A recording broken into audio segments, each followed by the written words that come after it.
जय श्री कृष्णा, जय श्री राम, जय गौ माता, जय राधे श्याम। और आप सब कैसे हैं? गोपाष्टमी आ रही है, 30 तारीख को गोपाष्टमी है।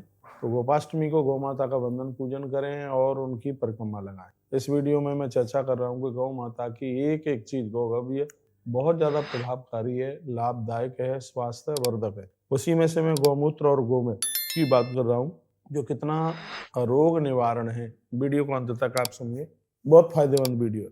गाय के मूत्र को गौमूत्र कहते हैं। वैद्य लोग इसका औषधियों में बहुत ज्यादा प्रयोग करते हैं। यह कब्ज को दूर करता है। यदि किसी का पेट फूल रहा है, डकारें खट्टी आ रही हैं, मुंह मिचल रहा है, तो लगभग 2-3 तोला स्वच्छ और ताजा गोमूत्र छान करके उसमें आधा मासा नमक मिला करके ही लेना चाहिए। आधा मासे का मतलब हो गया है, आप समझ लीजिएगा, लगभग आधा तोले के हिसाब से आप देख लीजिए, 5-6 ग्राम इतना डाल करके उसको पी लीजिएगा। थोड़ी ही देर में आप देखेंगे आपका मल त्यागने का मन होगा और तुम्हें आराम का एहसास होगा। छोटे बच्चों के पेट फूलने पर उन्हें गोमूत्र पिलाया जाता है। उम्र के अनुसार साधारणतः 1 वर्ष के बच्चे को 1 चम्मच गोमूत्र थोड़ा सा नमक मिला करके पिला देना चाहिए। तुरंत उसका पेट पिचक जाएगा, जो पेट फूला हुआ है। पेट में यदि कृमि है, कीड़े हैं, तो वो भी समाप्त हो जाएंगे। 2 तोला गोमूत्र चने के बराबर डीका माली के साथ मिला करके प्रातःकाल बच्चों को पिलाया जाता है। डीका माली बाजार में मिल जाता है। तो 1 सप्ताह में ही पेट के जितने कीड़े हैं वो सब समाप्त हो जाते हैं। इसका इतना बड़ा प्रभाव है अपने आप में। पेट की हर एक व्याधि पर गौमूत्र रामबाण का काम करता है। डायबिटीज से लेकर के कैंसर तक की बीमारी तक यह गौमूत्र वरदान है।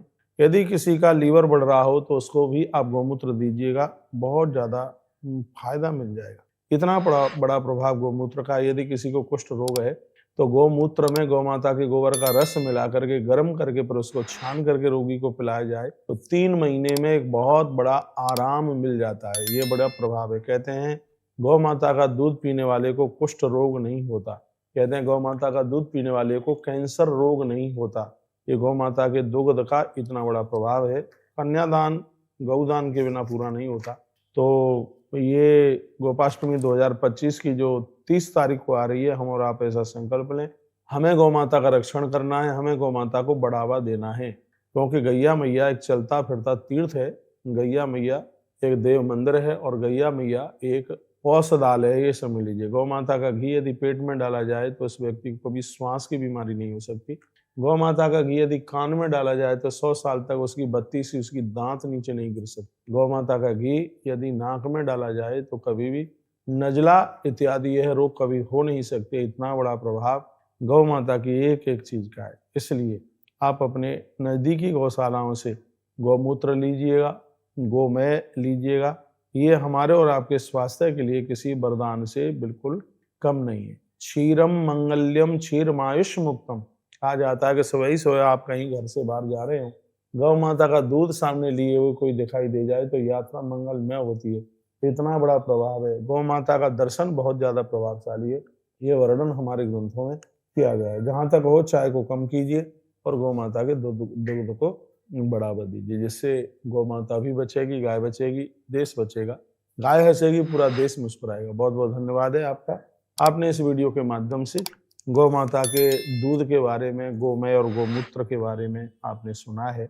गौ माता का गौमूत्र उसको जला करके खोआ टाइप का बन जाता है, उसकी छोटी छोटी गोलियां बनाइए, डायबिटीज के मरीज को दीजिएगा, इतना बड़ा प्रभाव हो जाएगा। कहते हैं गव्यम 10 गुणम पयः। गौ दुग्ध में कहते हैं कि 10 गुण बड़े अद्भुत होते हैं। वीडियो बड़ी हो रही है। अगली वीडियो में मैं आपको इसके गुणों का वर्णन करने के लिए जा रहा हूँ। क्या क्या चीज है जो कि गौ दुग्ध में जो सब चीजें प्राप्त होती हैं। बहुत बहुत धन्यवाद। वीडियो आपने पूरा सुना। ऐसे ही हमारे साथ जुड़े रहिए, नई नई अपडेट प्राप्त करते रहिए। बैठ जा बेटा।